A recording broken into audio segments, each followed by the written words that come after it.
Hello everyone, कैसे हो आप सभी। आई होप आप सब ठीक हो और आपकी एग्ज़ाम की तैयारी भी उतनी ही अच्छी से चल रही है। देखिए, लास्ट क्लास में हमने लास्ट ईयर के पेपर को डिस्कस किया था और अभी हम नेक्स्ट प्रीवियस ईयर क्वेश्चंस को डिस्कस कर रहे हैं। देखिए, जो क्वेश्चन पेपर है वो एग्ज़ाम 2020 का है और लेवल 2 का है। मैंने आपको लास्ट क्लास में भी बताया था कि एस्टेट एग्जामिनेशन में प्रीवियस ईयर क्वेश्चंस का काफ़ी आपको एक इंपॉर्टेंट रोल देखने को मिलेगा। तो चलिए स्टार्ट करते हैं ज़्यादा टाइम वेस्ट ना करते हुए। तो फर्स्ट क्वेश्चन है हमारा। देखिए, क्वेश्चन हिंदी और इंग्लिश दोनों में ही है। आप ट्राई करना है इसको सोल्व करने का। कुछ क्वेश्चंस आपको फैक्चुअल देखने को मिलेंगे और कुछ क्वेश्चन आपको कंसेप्चुअल देखने को मिलेंगे। और आप देखना कि एस्टेट एग्जामिनेशन में आपको 60% जो क्वेश्चंस हैं वो फैक्चुअल ही मिलते हैं। ठीक है, तो अगर आप ज़्यादा डिटेल में उसको नहीं समझ पा रहे हो तो आप उसको आप मगअप कर सकते हो, आप याद कर सकते हो, जो कि आपको एग्जाम में डायरेक्टली बेनिफिटेड रहेगा। ठीक है, तो फर्स्ट क्वेश्चन है कि which of the following is not the main law of learning as prescribed by Thorndike. ठीक है, तो थ्रोनडाइक के बारे में यहाँ पे पूछा हुआ है। तो फर्स्ट आपको पता होना चाहिए, एडवर्ड ली थ्रोनडाइक के बारे में पूछा इन्होंने। एक अमेरिकन साइकोलॉजिस्ट थे और इन्होंने एक थ्योरी दी थी जिसका नाम क्या था, ट्रायल और एरर। ठीक है, जिसने थ्योरी को पढ़ा है वो इजिली इस आंसर को, इस क्वेश्चन को सोल्व कर लेगा। तो बताइए ट्रायल और एरर में क्या क्या था। तो यहाँ पे नोट पूछा हुआ है, तो एक्सरसाइज थी, हाँ बिल्कुल थी। इफेक्ट था, हाँ था। रेडीनेस था, हाँ बिल्कुल था।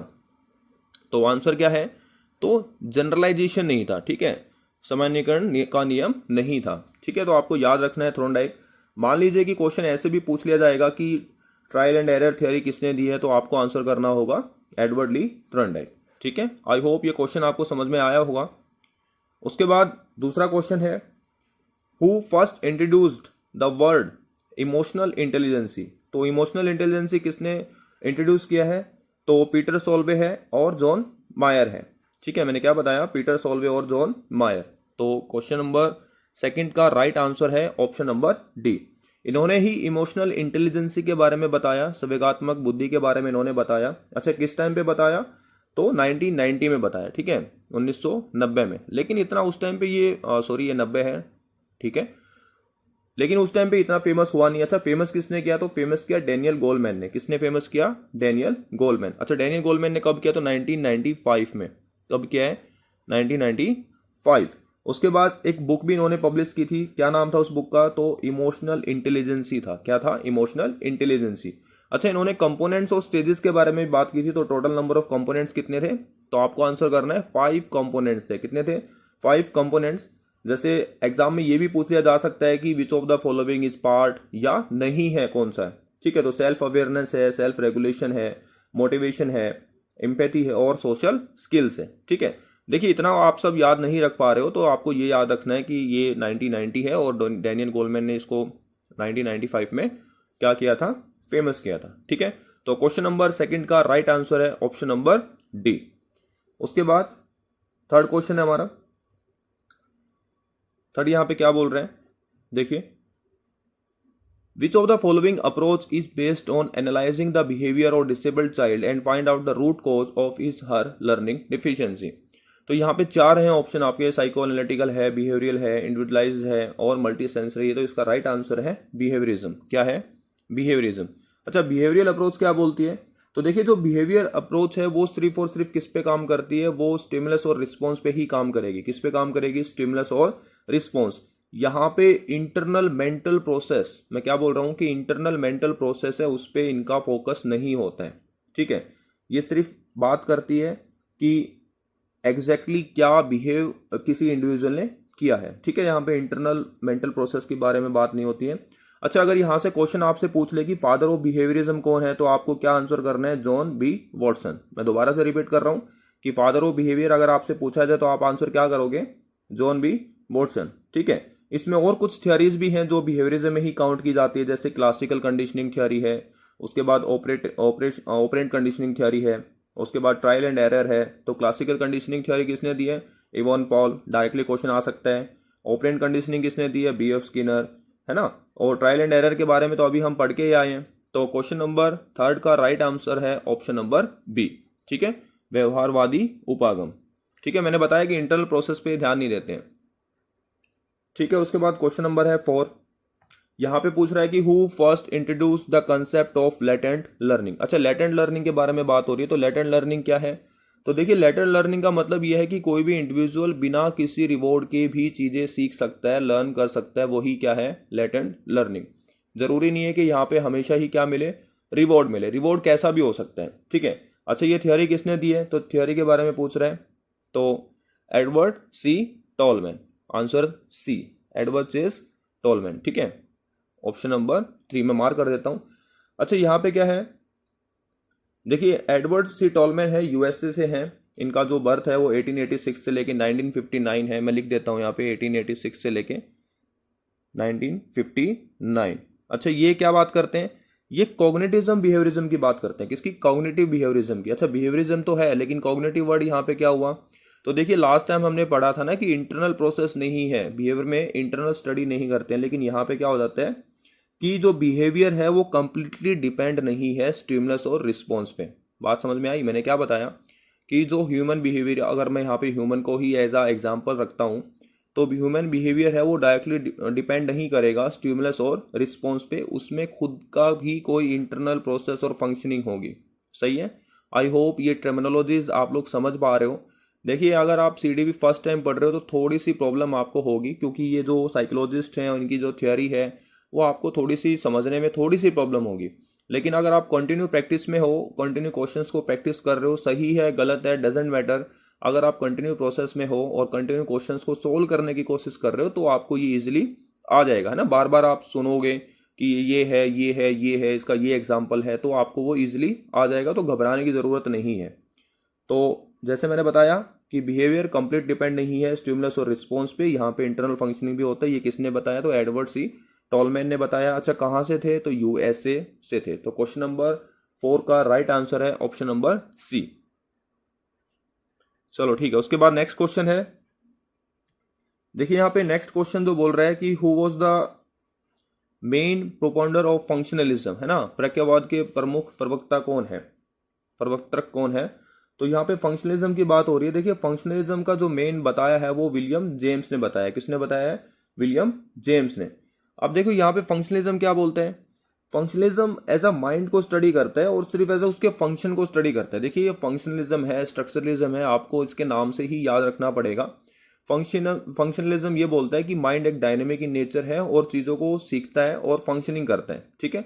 तो किसने बताया, ये विलियम जेम्स ने। फादर, अगर फादर ऑफ फंक्शनलिज्म आपसे पूछ लिया जाए तो यही आंसर है। उसके बाद ये कहाँ से थे, तो यूएसए से थे। कहाँ से थे ये, यूएसए, ठीक है। ज़्यादातर आपको साइकोलॉजिस्ट फिलोसफर कहाँ से मिलेंगे, यूएसए, ठीक है, और जर्मनी, लेकिन रसिया से भी हैं एक दो, लेकिन ज़्यादातर आपको कहाँ से मिलेंगे, यूएसए। तो अगर आपको नहीं पता है और आपको ऐसा हिट करना है, तुक्का ही मारना है, तो आप यूएसए लगा सकते हो, ठीक है। हालांकि इस तरह के क्वेश्चन आते नहीं, लेकिन आपको पता होना चाहिए, ठीक है। ये किस पे ध्यान देता है, तो focus on dynamic mental functions पे। आई होप ये समझ में आपको आ रहा है। उसके बाद सिंपल सा क्वेश्चन है, फैक्चुअल क्वेश्चन है, ठीक है। यहाँ पे पूछ रहा है कि which of the following is example of इनेट motive, निम्नलिखित में से कौन सा जन्मजात अभिप्रेरक का उदाहरण है। तो जन्मजात कौन सा हो सकता है, तो हंगर है ना, पुरस्कार, दंड, प्रोत्साहन, अवार्ड, पनिशमेंट, इंसेंटिव्स, ये नहीं है। तो क्वेश्चन नंबर 6 का राइट आंसर है option number B. I hope ये आपको ज़्यादा बताने की ज़रूरत नहीं है। उसके बाद क्वेश्चन नंबर 7 पे हम लोग बात कर रहे हैं। 7 क्या बोल रहे हैं कि in which stage of development the sexual changes that occur in the child's body start to appear. तो क्या है, प्यूबर्टी एज, ठीक है। तो क्वेश्चन नंबर 7 का राइट आंसर है ऑप्शन नंबर डी। उसके बाद है what is the other name of classical conditioning. तो देखिए हमने बात कर रखी है क्लासिकल कंडीशनिंग की और ऑपरेंट कंडीशनिंग की। अब दोनों में मैं डिफरेंस आपको बता देता हूँ। देखिए क्लासिकल कंडीशनिंग में जो लर्नर है वो पैसिव रोल प्ले करता है। मैंने क्या बताया कि क्लासिकल कंडीशनिंग में जो लर्नर है वो पैसिव रोल प्ले करेगा और किससे सीखेगा, स्टिमुलस से सीखेगा, स्टिमुलस और रिस्पॉन्स से सीखेगा। लेकिन ऑपरेंट कंडीशनिंग में रीइंफोर्समेंट होता है और लर्नर एक्टिव रोल प्ले करता है। अगर आप ये स्टिमुलस, रिस्पॉन्स ये सब नहीं समझ पा रहे हो तो ऑलरेडी मैंने इनके ऊपर अलग से इसको डिटेल एनालाइज करा के चैनल पे डाल रखा है, आप उसको वहां से पढ़ सकते हो, ठीक है। तो मैंने क्या बताया कि क्लासिकल में लर्नर पैसिव रोल प्ले करेगा और ऑपरेंट में लर्नर एक्टिव रोल प्ले करेगा।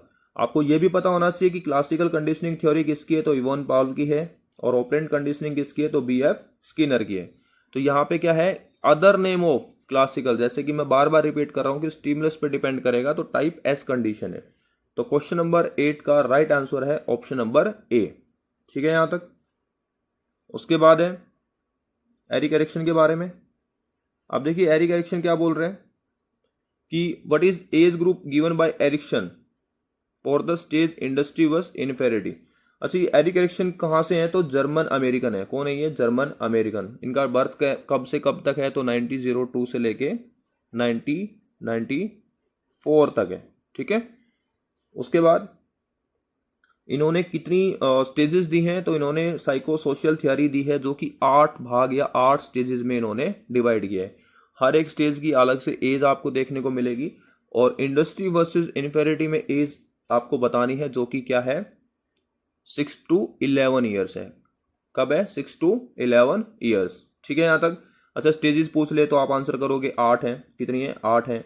उसके बाद अगर आपसे पूछ ले कि साइको सोशल थियोरी किसने दी है, तो आपको बताना है एरिक एरिक्सन ने दी है। अच्छा इनकी एक फेमस बुक भी है।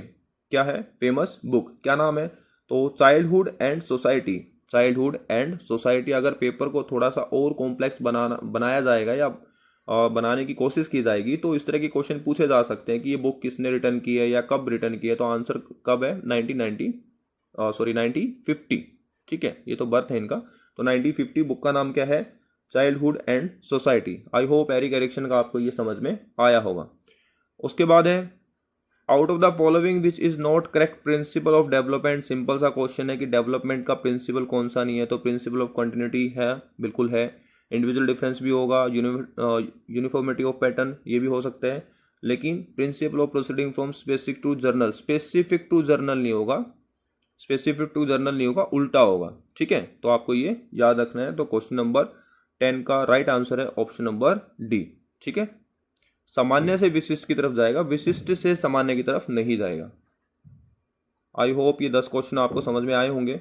उसके बाद है question number 11, which of the thought of school in psychology is also called as a black box theory. क्या है ब्लैक बॉक्स थ्योरी में क्या है, तो आंसर मैं बता देता हूँ, बिहेवियरिज्म है। देखिए बिहेवियरिज्म बोलता है स्टिमुलस और रिस्पॉन्स की बात करता है, बीच में एक ब्लैक बॉक्स आता है, यानी ह्यूमन माइंड उस ब्लैक बॉक्स के अंदर कुछ सोच ही नहीं पाता है ना, कि our mind like a black box, we can not see inside it, है ना, we focus only input and output. क्या बताया मैंने कि ब्लैक बॉक्स का मतलब ये है कि हम सिर्फ इनपुट और आउटपुट के बारे में ही बात करते हैं। जैसे मान लो कि ये इनपुट है और ये आउटपुट निकला है, अब यहाँ पे बीच में कोई सीपीयू है ना, इसके अंदर ब्लैक बॉक्स ही है, ये ब्लैक बॉक्स मान लेते हैं, और इसके अंदर कुछ है ही नहीं, है ना, प्रोसेस कैसे हो रहे हमें नहीं पता, इसके अंदर हम देख नहीं सकते। तो ये थियोरी कौन सी है, ब्लैक बॉक्स थियोरी है, और ये बिहेवियरिज्म में ही आता है, यानी व्यवहारवाद में ही ये आएगा। ठीक है, अगर कॉग्निटिज्म बिहेवियरिज्म की बात होगी तो यहाँ पे ब्लैक बॉक्स में इंटरनल प्रोसेस की बात हम करेंगे। ठीक है यहाँ तक। उसके बाद है question number 12, which of the following is not the characteristics of good mental health. तो बताओ गुड मेंटल हेल्थ की कौन सी करेक्टरिस्टिक नहीं है, तो इसका डायरेक्टली आंसर मैं बता देता हूँ, इंटॉलरेंस है ना। इंटॉलरेंस का मतलब असहनशीलता। ठीक है, तो अगर मेंटल हेल्थ अच्छी नहीं है तो वो सहनशील नहीं होगा। उसके बाद है क्वेश्चन नंबर 13, देखिए टेस्ट से कोई ना कोई क्वेश्चन आपको देखने को मिलता है, कोई इंटेलिजेंसी टेस्ट है, वर्बल टेस्ट है या नॉन वर्बल टेस्ट है, तो यहाँ से आपको क्वेश्चन देखने को मिलता है। यहाँ पे scale 1 in Cattell culture free intelligency test was prepared home. तो यहाँ पे रेमंड बी कैटल के बारे में पूछा है, जिनका एक टेस्ट है कल्चर फ्री इंटेलिजेंसी टेस्ट। यहाँ पे देखो दो तरह की इंटेलिजेंसी होगी, एक तो फ्लूइड इंटेलिजेंसी होगी और क्रिस्टलाइज्ड इंटेलिजेंसी होगी। अब आप कहोगे सर ये फ्लूइड क्या है और क्रिस्टलाइज्ड क्या है, तो मैं बता देता हूँ। फ्लूइड इंटेलिजेंसी आपकी मूल बुद्धि है ना, बेसिक है। ठीक है, और क्रिस्टलाइज्ड ऐसी है कि मान लो कोई इंडिविजुअल किसी इन्वायरमेंट में रह रहा है तो उसका खुद का कोई एक्सपीरियंस होगा और वो समझ उसमें डेवलप होगी, तो ये क्या है क्रिस्टलाइज्ड इंटेलिजेंसी। तो इनके टेस्ट थे, 3 लेवल थे। ठीक है, for children 4 to 8 year, for older children 8 to 13 year और अडल्ट 13 अबो। तो यहाँ पे स्केल पूछ रहा है, स्केल 1 पूछ रहा है, तो स्केल 1 का वैसे मैंने आपको बता दिया है कौन सा है, 4 to 8 ईयर। क्या है बेटा, 4 to 8 ईयर। तो क्वेश्चन नंबर 13 का राइट आंसर है ऑप्शन नंबर बी। उसके बाद है which of the following is the correct logic order of process of creativity.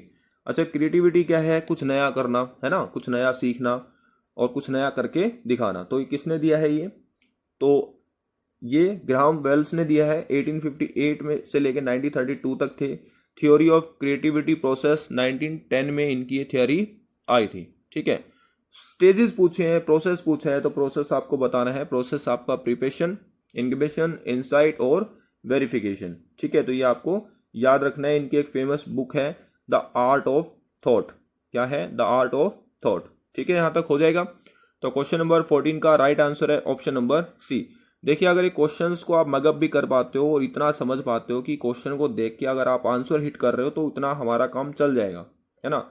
उतना ज़्यादा डिटेल से हमें कोई साइकोलॉजिस्ट तो बनना नहीं है, हमें अपना एग्जाम क्रैक करना है। और एग्जाम क्रैक ऐसे ही होते हैं, हर बार मैं बोलता हूँ, हमें ये पता होना चाहिए कि क्या पढ़ना है और क्या नहीं पढ़ना, what should be study and what should not be study. Time हमारे पास काफ़ी कम होता है कॉम्पिटेटिव एग्जाम्स की तैयारी में, प्रिपरेशन में, तो आपको ऐसे डील करनी है, ये अप्रोच आपको रखनी है। उसके बाद हम बात करेंगे क्वेश्चन नंबर 15 की, विच of the following term is not related with the operant conditioning. तो ऑलरेडी हमने बात की है ऑपरेंट कंडीशनिंग की, तो रीइंफोर्समेंट होता है, सब स्पॉन्टेनियस रिकवरी होती है और एक्सटेंशन होता है, लेकिन इनसाइट नहीं होता है। क्या नहीं होता है? इनसाइट नहीं होता है। देखिए, उतना टाइम हमारे पास है नहीं कि मैं रीइंफोर्समेंट के बारे में बताऊं, स्पॉन्टेनियस रिकवरी के बारे में बताऊं, एक्सटेंशन के बारे में बताऊं, क्योंकि ये ऑलरेडी थियोरी है, चैनल पे है, आप देख सकते हो। ऑपरेंट कंडीशनिंग के बारे में हमने डिस्कस कर रखा है। ठीक है, तो क्वेश्चन नंबर 15 का राइट आंसर है ऑप्शन नंबर ए। उसके बाद है, who introduce learning disable word very first for the children suffered from various learning problems. तो किसने किया है ये? तो सैमुअल क्रिक। सैमुअल ए क्रिक नाम है इनका, है ना, एक एब्रीविएशन है जो ए क्रिक नाम से आती है, यानी इनके नाम के आगे ए कैपिटल है। ठीक है, वो आपको याद रखना है। ठीक है, उसके बाद है, which of the following psychologists not support or views about psychology as a science of soul। तो ये जेम्स वॉन्ड हैं, जो कि हमने ऑलरेडी डिस्कस किया है। तो आप मेरे को बताना कि जेम्स वॉन्ड किसके फादर हैं। ठीक है, उसके बाद है, in which branch of psychology there is a scope of study of telepathy, rebirth etcetera. तो फैक्चुअल क्वेश्चन है जो कि आपको याद रखना है। तो इसका आंसर है आपका पैरासाइकोलॉजी। ठीक है, तो क्वेश्चन नंबर 18 का राइट आंसर है ऑप्शन नंबर सी। उसके बाद है question number 19, according to Jean पियाजे। देखिए, अगर आप साइकोलॉजी आपने पढ़ी होगी तो जीन पियाजे जरूर आपने पढ़ा होगा। काफ़ी बोरिंग है ना, सिर्फ जीन पियाजे ही पे फोकस रखा जाता है, लेकिन इसके अलावा भी साइकोलॉजी काफ़ी ब्रॉड है ना। तो अगर आप पढ़ रहे हो तो अच्छे से पढ़ो, और इनके अलावा भी काफ़ी चीज़ें सीखने के लिए। तो जीन पियाजे से थोड़ा सा ऊपर आओ, है ना। अकॉर्डिंग टू जीन पियाजे, in which stage child is able to understand hypothesis and getting thinking ability on the basis of logical statement. तो लॉजिकल स्टेटमेंट के बारे में इन्होंने पूछा है, तो ऑप्शन है हमारा करेक्ट 11 to 15 ईयर्स। तो इस स्टेज में क्या होता है, ये लॉजिकल थिंकिंग बच्चे क्या करते हैं, सोचना स्टार्ट कर देते हैं या सॉल्यूशन करना स्टार्ट कर देते हैं। उसके बाद है क्वेश्चन नंबर 20। अब 20 में क्या बोल रहा है कि which of the following psychology study about the man's thinking, memory, language, perception etcetera. तो क्या आंसर है इसका? Cognitive psychology. क्या है? कॉग्निटिव साइकोलॉजी या संज्ञानात्मक मनोविज्ञान, जो कि बार बार आता है। उसके बाद है, which of the following is not the type of personality given by Kretschmer. अब इन्होंने एक पर्सनैलिटी के बारे में बताया। पर्सनैलिटी कैसे? देखो, इन्होंने थ्योरी ऑफ पर्सनैलिटी दी है, बॉडी टाइप बताया कि जैसा बॉडी टाइप होगा ना वैसी ही क्या होगी, पर्सनैलिटी होगी। तो इन्होंने बॉडी टाइप बताया है 4 टाइप के, है ना, पिकनिक है, एस्थेनिक है, एथलेटिक है और डायस्प्लास्टिक है। तो इसमें से कौन सा नहीं है? तो कौन सा नहीं है? तो एस्थेटिक नहीं है। कौन सा नहीं है? एस्थेटिक नहीं है। बाकी है एथलेटिक है, एस्थेनिक है और पिकनिक है। उसके बाद है क्वेश्चन नंबर 22, 22 नंबर क्वेश्चन क्या बोल रहा है कि what is the age group for the moral development stage heteronomy reciprocity given by Jean पियाजे। अब ये क्या है? ये कुछ इस तरह से है कि नियम बदले जा सकते हैं ना, नियम बदले जा सकते हैं। किस एज में समझ में आता है ये? तो इसका आंसर है 11 to 13 ईयर। ठीक है, प्रायतः अनंतता का आयु समूह क्या है? उसके बाद है, which of the following is not the characteristics of learning disabled children. तो कौन सी कैरेक्टरिस्टिक नहीं है? तो आंसर करना है आपको कौन सी नहीं है। तो क्या है आंसर? प्रेस्पिरिचुअल इफेक्टिवनेस। ठीक है, आई होप यहाँ तक चीज़ें आपको समझ में आ रही हैं। इनकेस अगर आपको कोई डाउट है ना, इनकेस अगर आपको कोई डाउट है, आपको लग रहा है कि सर इस मीडियम में ज़्यादा हो रहा है, लैंग्वेज की कोई प्रॉब्लम है, तो आप प्लीज़ मेरे को कमेंट करिएगा और उसके अकॉर्डिंग हम चीज़ें चेंज कर लेंगे। उसके बाद है क्वेश्चन नंबर 24। अब देखिए यहाँ पे बोल रहा है कि what is the IQ range of severe mental retarded child. अब देखो IQ को रियल एब्सोल्यूट स्टडी करना इम्पॉसिबल है, लेकिन फिर भी कुछ फॉर्मूले हैं जिससे हम एक इंडिविजुअल की IQ को स्टडी कर सकते हैं ना। तो गंभीर मानसिक मंदता वाले बालकों की बुद्धि लब्धि क्या होती है, तो आंसर डायरेक्टली मैं आपको बता देता हूँ, 22-35 है। अच्छा, फर्स्ट ये IQ टेस्ट किसने दिया था, बीने ने दिया था, है ना। उसके बाद इसमें फर्दर इम्प्लीमेंटेशन हुए। पूरा फॉर्मूला ये बनता है आपका MA/CA × 100। ये मेंटल एज क्या है, इकोलॉजिकल एज क्या है, और 100 से क्या करते हैं हम डिवाइड करते हैं, और एक टेबल से इसको क्या कर लेते हैं, स्टडी कर लेते हैं कि इतनी IQ नॉर्मल में है या इंटेलिजेंट में है। ठीक है, तो क्वेश्चन नंबर 24 का राइट आंसर है ऑप्शन नंबर C। उसके बाद लास्ट 5 ही क्वेश्चन रहते हैं। In which stage of development interest friendship develop towards same sexual group. तो सेम सेक्सुअल ग्रुप किस एज में, तो 10 से 12 साल। क्या है, 10 से 12 साल की उसी सेम सेक्सुअल ग्रुप के फ्रेंड्स होंगे। Which type of following is not the type of realistic thinking. तो कौन सा रियलिस्टिक थिंकिंग नहीं है, ये ऑस्टेटिक थिंकिंग है, सवलन चिंतन, खुद से ऐसा रियलिस्टिक नहीं है, कुछ ऐसा कल्पना करना, तो वो इसमें काउंट होगा। Out of the following which psychologist was not support humanist psychology. तो इसमें से कौन ह्यूमनिस्ट साइकोलॉजी को सपोर्ट नहीं करते हैं, तो सिगमंड फ्रॉइड है। सिगमंड फ्रॉइड का अलग से सेक्सुअल थ्योरी भी आती है, ठीक है, उसमें मल्टीपल स्टेजेस हैं, तो आपको ये याद रखना है। उसके बाद है who was the proponent of structuralism. Structuralism के बारे में हमने ऑलरेडी बात की है, तो विलियम वुंड है। ठीक है, उसके बाद है which of the following component is not related with the motivational cycle. तो मोटिवेशनल साइकिल्स में क्या नहीं है, इमोशन नहीं है। ठीक है, मैं मार्क कर देता हूँ, इमोशन नहीं है, नीड है, ड्राइव है और इंसेंटिव है। ये हमारा लास्ट क्वेश्चन होगा। The emotion of fear associate with the which basic instinct. अच्छा, इसका भी आंसर बताने की जरूरत है, आप इजीली मार्क कर सकते हो। तो क्या होगा, आंसर होगा हमारा एस्केप। ठीक है, तो ये हमारा CDP का 2020 का क्वेश्चन पेपर सोल्व होता है। और आप लोग देखना, जो भी अभी नेक्स्ट स्टेट हमारा एग्जामिनेशन होगा, यहाँ से काफ़ी क्वेश्चंस आपको सिमिलर देखने को मिलेंगे, और हम उस क्वेश्चन पेपर को भी सोल्व करेंगे। अगर क्लास आपको इन्फॉर्मेटिव लगती है, हेल्पफुल लगती है, तो आप इसको शेयर कर सकते हो। और इसके बाद हम नेक्स्ट पेपर के साथ मिलेंगे। और आज के लिए सिर्फ इतना, bye and have a nice day.